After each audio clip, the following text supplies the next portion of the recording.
भारतीय राज्य व्यवस्था पॉलिटी पृष्ठ संख्या 224 से आगे की ओर देखते हैं।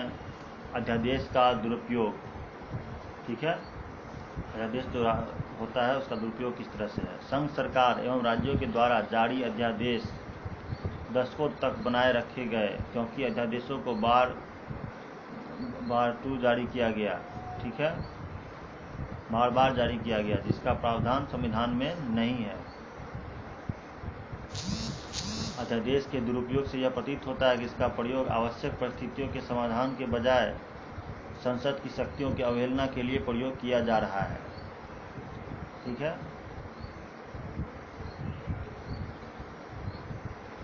तो संविधान में अंतर्निहित शक्ति पृथक्करण के विचारों का विरोधी है, इसलिए अध्यादेशों को लंबे समय तक बनाए रखना संसदीय शासन की गरिमा को हतोत्साहित करता है। अध्यादेशों के बार बार जारी करने की प्रवृत्ति अध्यादेश राज कहलाता है, ठीक है। इसके अलावा दो सदनों के बीच विधेयक पर गतिरोध के कारण भी अध्यादेशों का दुरुपयोग किया गया। अब जानते हैं अध्यादेशों का न्यायिक पुनरावलोकन, ठीक है। अध्यादेशों का न्यायिक पुनरावलोकन किस तरह से है। आरसी कॉपरवाद में, जिसे लोकप्रिय रूप में बैंकों के राष्ट्रीयकरण का वाद कहा जाता है, उच्चतम न्यायालय ने कहा कि राष्ट्रपति की संतुष्टि न्यायिक पुनरावलोकन का विषय है। राष्ट्रपति की जो संतुष्टि है वो न्यायिक पुनरावलोकन का विषय है। परिणाम स्वरूप संविधान संशोधन 38वां के द्वारा प्रावधान किया गया कि राष्ट्रपति की संतुष्टि न्यायिक पुनरावलोकन का विषय नहीं होगा, ठीक है। 38वां संविधान संशोधन करके उसको फिर से नहीं में बुला लिया गया, न्यायिक पुनरावलोकन नहीं होगा। अध्यादेशों के बार बार जारी करने की दुष्प्रवृत्ति को रोकने के लिए 1987 के वाधवावाद में उच्चतम न्यायालय ने कहा कि एक ही अध्यादेश को बार बार जारी करना असंवैधानिक है। वाधवावाद में कहा गया कि एक ही अध्यादेश को बार बार जारी करना असंवैधानिक। आलोचकों ने उच्चतम न्यायालय के निर्णय की आलोचना करते हुए कहा कि न्यायालय में केवल अध्यादेशों को बार बार जारी करने की रोक लगाई, जबकि न्यायालय को अध्यादेशों के दुरुपयोग को प्रतिबंधित करना चाहिए था, ठीक है। अध्यादेश और शक्ति पृथक्करण भारतीय संविधान में अंतर्निहित है, जिसके अनुसार विधि के निर्माण का दायित्व विधायिका का है, जबकि विधि के क्रियान्वयन की जिम्मेदारी कार्यपालिका की है। इसलिए अध्यादेश के माध्यम से कार्यपालिका विधि निर्माण करती है, जो शक्ति पृथक्करण के सिद्धांतों के प्रतिकूल है। इसके बावजूद अध्यादेश का प्रावधान समाप्त नहीं होना चाहिए, बल्कि इसके दुरुपयोग को रोकने की आवश्यकता है, क्योंकि अध्यादेशों पर भी विधायिका या संसद का नियंत्रण बना रहता है, ठीक है। आगे देखते हैं राष्ट्रपति की न्यायिक शक्तियां किस तरह से हैं।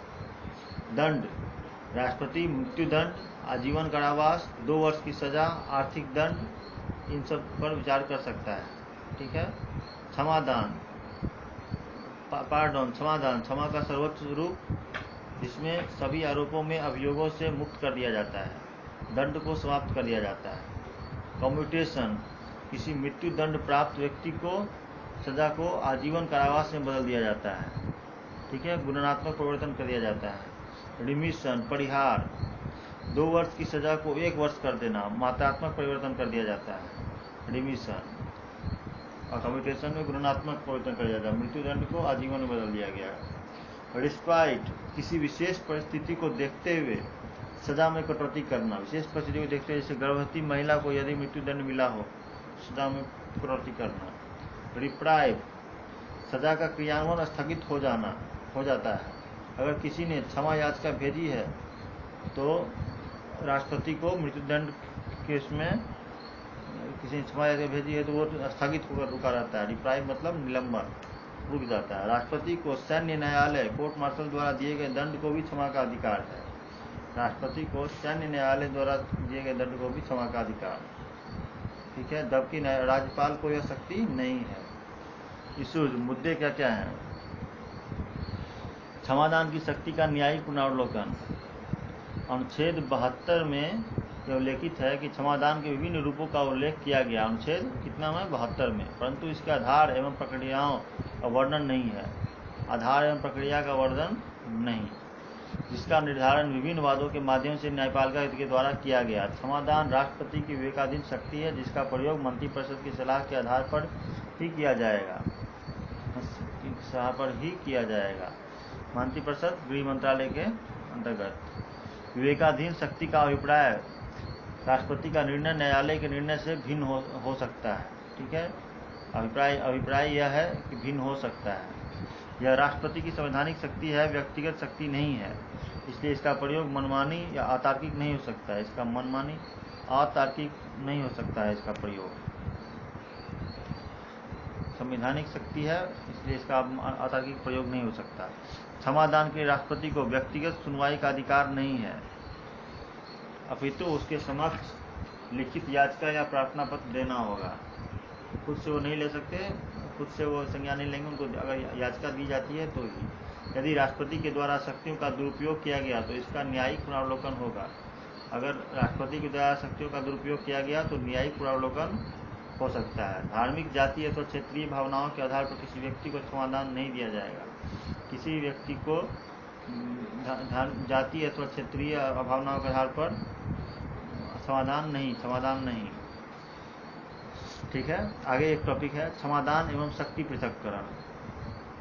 ठीक है, संवैधानिक व्यवस्था के अनुसार क्षमादान की शक्ति कार्यपालिका राष्ट्रपति को दिया गया है। ठीक है, परंतु इस शक्ति के प्रयोग के लिए किसी निर्धारित समय सीमा का उल्लेख नहीं है। परिणाम स्वरूप इस प्रावधान का कार्यपालिका के द्वारा दुरुपयोग किया गया तथा मृत्यु दंड प्राप्त व्यक्तियों की याचिका के निस्तारण में 10 वर्षों से ज़्यादा का समय ला दिया गया। इस विलंब को सुप्रीम कोर्ट में चुनौती दी गई और न्यायालय ने एक महत्वपूर्ण निर्णय देते हुए कहा कि लघुकरण के निस्तारण में होने वाले अविश्वसनीय, अनावश्यक एवं अकारण विलंब जीवन के अधिकार का उल्लंघन है और व्यक्ति को प्रताड़ित करने की भांति है। परिणाम स्वरूप सुप्रीम कोर्ट ने लघुकरण का प्रयोग करते हुए मृत्युदंड प्राप्त व्यक्ति को सजा को आजीवन कारावास से बदल दिया। उस दुरुपयोग को देखते हुए यह अनुशंसा की गई कि राष्ट्रपति के क्षमा याचिका निर्धारण की एक निश्चित समय सीमा होनी चाहिए। यद्यपि यह भी उल्लेखनीय है कि राजनीतिक एवं दलीय हितों के कारण जब तक संविधान की भावना का उल्लंघन होगा तब तक समस्या का वैधानिक एवं और संवैधानिक समाधान कठिन होगा। अब देखते हैं emergency powers of the president किस तरह से है।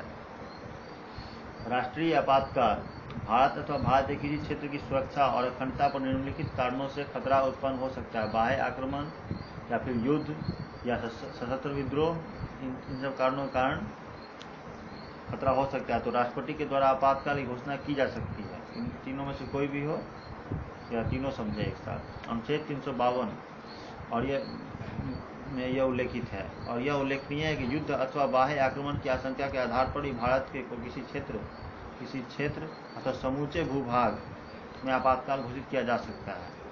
मूल अधिकारों का निलंबन जानते हैं कैसे होता है आपातकाल में। राष्ट्रपति द्वारा युद्ध अथवा बाह्य आक्रमण के आधार पर घोषित राष्ट्रीय आपातकाल के दौरान अनुच्छेद 19 में प्राप्त स्वतंत्रता के विभिन्न अधिकार तत्काल निलंबित हो जाते हैं। कौन से अनुच्छेद का? अनुच्छेद 19। ठीक है, अनुच्छेद 358 के तहत अनुच्छेद 19 के स्वतंत्रता के अधिकार निलंबित कर दिए जाते हैं। यदि राष्ट्रीय आपातकाल सशस्त्र विद्रोह के आधार पर राष्ट्रीय आपातकाल घोषित किया गया तो राष्ट्रपति द्वारा मूल अधिकारों के क्रियान्वयन को निलंबित करने के लिए एक पृथक उद्घोषणा जारी की जाएगी।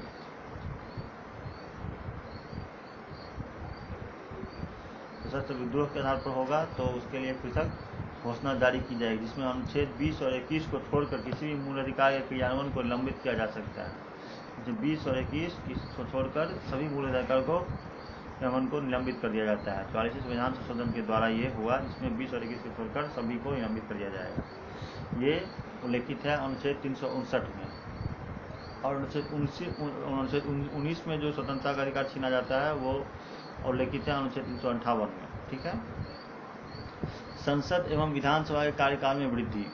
राष्ट्रीय आपातकाल के दौरान लोकसभा एवं राज्य विधानसभाओं के कार्यकाल को एक बार में 1 वर्ष तक के लिए बढ़ाया जा सकता है।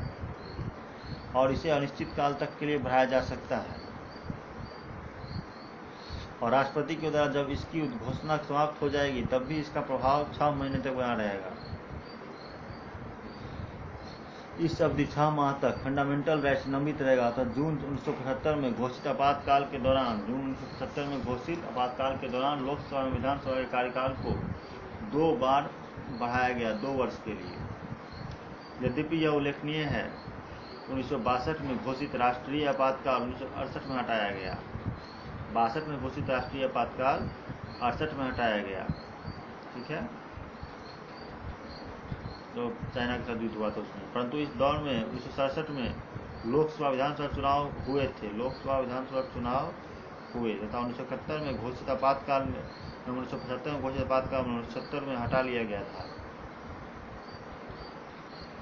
1971 में घोषित आपातकाल एवं 1975 में घोषित आपातकाल को 1977 में हटा लिया गया था। ठीक है, अब देखते हैं आगे। दोहरा आपातकाल। वर्ष 1975 में 38वें संविधान संशोधन के द्वारा यह प्रावधान किया गया कि एक साथ 2 आपातकाल लागू किया जा सकता है। ठीक है, 1975 में 38वें संविधान संशोधन में कहा गया कि एक साथ 2 आपातकाल लागू किया जा सकता है। आपातकाल पर संसद का नियंत्रण। राष्ट्रपति के द्वारा आपातकाल की घोषणा के 30 दिन के भीतर दोनों सदनों के द्वारा इसे विशेष बहुमत से प्रमाणित करना होगा या अनुमोदित करना होगा। ठीक है, 30 दिन के भीतर घोषणा के बाद। यदि इस दौरान लोकसभा विघटित है और 30 दिन के भीतर की अवधि में राज्यसभा के द्वारा इसे विशेष बहुमत से अनुमोदित कर दिया तो यह बना रहेगा। परंतु नवनिर्वाचित लोकसभा इसे 30 दिन के भीतर विशेष बहुमत से अनुमोदित कर दे तो यह बना रहेगा। ठीक है, 44वें संविधान संशोधन के बाद राष्ट्रीय आपातकाल को समाप्त करने की शक्ति लोकसभा को भी दे दी गई है। 44वें संविधान संशोधन के बाद लोकसभा को शक्ति भी दे दी गई है, जिसके अनुसार लोकसभा के कुल सदस्य संख्या के 1/10 सदस्य राष्ट्रपति अथवा स्पीकर से अनुरोध करें और लोकसभा की सामान्य बहुमत के द्वारा पारित प्रस्ताव से इसे समाप्त किया जा सकता है। ठीक है, आगे देखते हैं। राष्ट्रीय आपातकाल की समय सीमा क्या है? इसकी कोई अधिकतम समय सीमा नहीं, परंतु राष्ट्रीय आपातकाल की अवधि को दोनों सदनों के द्वारा एक बार में 6 महीनों के लिए बढ़ाया जा सकता है, दोनों सदनों को। ठीक है, आपातकाल के लिए मंत्रिमंडल की सिफारिश। आपातकाल में मंत्रिमंडल किस तरह सिफारिश होती है इसके बारे में भी हम लोग जानने की कोशिश करते हैं। 44वें संविधान संशोधन के द्वारा पहली बार संविधान में मंत्रिमंडल शब्द का समावेश किया गया। उसका समावेश हुआ पहली बार। जनता पार्टी सरकार ने 44वें संविधान संशोधन के द्वारा, ठीक है, जनता पार्टी के द्वारा 1978 के द्वारा संविधान में यह जोड़ा गया कि मंत्रिमंडल की लिखित सलाह के आधार पर ही राष्ट्रपति राष्ट्रीय आपातकाल की घोषणा करेगा। ठीक है, राष्ट्रीय आपातकाल का संघीय शासन पर प्रभाव क्या है? भारत की संघीय व्यवस्था में संघ एवं राज्य एक दूसरे के समकक्ष अथवा बराबर हैं, परंतु राष्ट्रीय आपातकाल के समय संघ और राज्य के बीच शक्तियों का विभाजन निलंबित हो जाता है, जिसका अभिप्राय है कि संघात्मक शासन एकात्मक रूप में कार्य करने लगता है। एकात्मक रूप में कार्य करने लगता है। यह उल्लेखनीय है कि राष्ट्रीय आपातकाल के दौरान राज्यों की विधानसभाएं बनी रहेंगी। राष्ट्रीय आपातकाल के दौरान भी विधानसभाएं बनी रहेंगी, भंग नहीं होंगी। मंत्रिमंडल और मुख्यमंत्री भी रहेगा, मुख्यमंत्री भी रहेगा, परंतु संसद के द्वारा राज्य सूची के विषय पर भी विधि का निर्माण किया जा सकेगा। संसद के द्वारा राज्य सूची के विषय पर भी निर्माण किया जा सकेगा और राष्ट्रपति राज्य सूची के विषयों के लिए भी अध्यादेश जारी करेगा। इसे निष्कर्ष क्या पाते हैं हम? निष्कर्ष ये जानते हैं कि आपातकाल के प्रावधान मूल अधिकारों को निलंबित कर देते हैं, इसलिए लोकतांत्रिक मान्यताओं के प्रतिकूल है तथा संघ राज्य के बीच शक्ति के बंटवारे को प्रभावित कर देते हैं, इसलिए संघीय मान्यताओं के भी विरुद्ध हैं। परंतु राष्ट्रीय एकता अखंडता बनाए रखने के लिए इसके अंतिम विकल्प के रूप में इसका प्रयोग किया जा सकता है। ठीक है, आगे हम लोग अगले वीडियो में देखेंगे। इसको यहीं रोकते हैं। ठीक है।